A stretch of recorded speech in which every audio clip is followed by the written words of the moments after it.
すごい力だ。これがこの老人の魔力。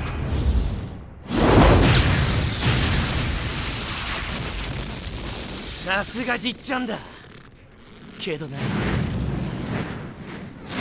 当のじっちゃんはもっと強い。悪いなじっちゃん、本気で行くぞ。天竜王の放火。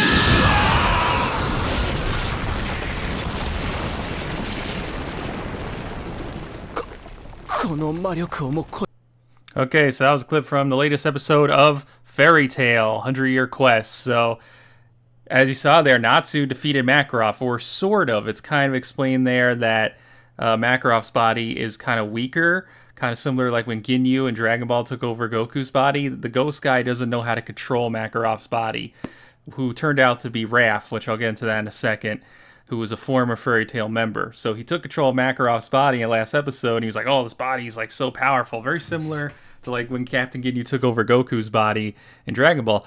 But he didn't know how to use it, so we didn't even get to see him pull out like Fairy Law and, some of the other abilities. He just doesn't, he wasn't able to use Makarov's body, which really goes to show that like you could possess somebody's body and even kind of be familiar with who they are, and it's still like you're not going to be able to utilize their energy. So Natsu was able to defeat him, and that was a pretty cool scene there. But yeah, we find out that this ghost guy was really a guy named Raph. He was a former member of Fairy Tail, and I'll probably have to go back again. I don't know how they explain like he was killed, but like he basically gets murdered. It's cool to see Makarov and the gang, the OG gang again, but like yeah, this guy gets killed. Getting to see the old guild master. Oh man, that's crazy for he went evil. But basically, yeah, they don't really say. I don't think they say in the episode what happened to this guy, but he basically got killed, and yeah, that was the big twist of the episode. I didn't really see that coming, that the ghost guy would be like a old, like really old member of Fairy Tail from Makarov's time. And, he gets this flashback from after Natsu knocks him out. And then he gets to, go to heaven, and he's at peace. He's at peace now. And, Makarov says goodbye to him.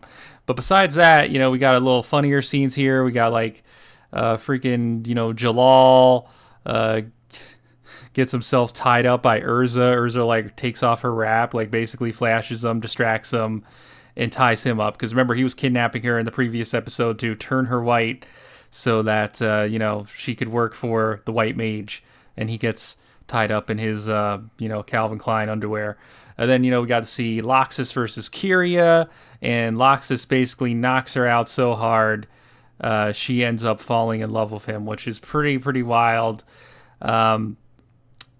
We also got, let's see what else we got here. Yeah, we got Kana. We got to see Kana where she like lifts up her white robe and, she's not wearing anything underneath. And we find out that Kana is actually, she's not really possessed by the White Mage. She was just drunk the whole time, which I guess because she was drunk, the White Mage's magic didn't work on her. So now that she's sober, she's helping out the gang. That was kind of a funny twist. We got Juvia, still being horny, trying to get it on with Gray.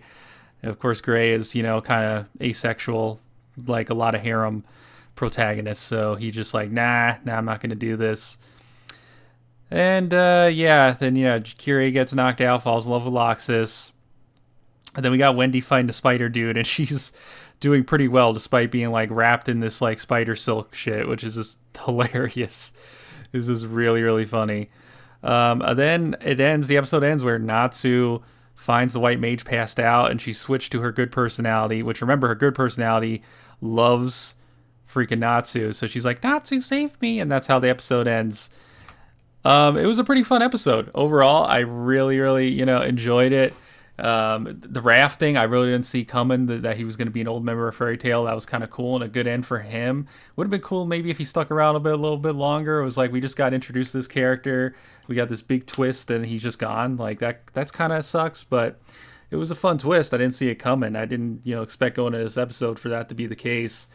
And then the fights were pretty good, and and we'll see what goes on with the White Mage also, because like they destroyed another orb this episode, so Wood Dragon God is getting weaker. I don't know why the Wood Dragon God just doesn't wake up and stomp them all out, but yeah. It was a fun episode. I'll give it a 9 out of 10, honestly. It was pretty good. But yeah, wherever you are, have a fantastic day, and peace out.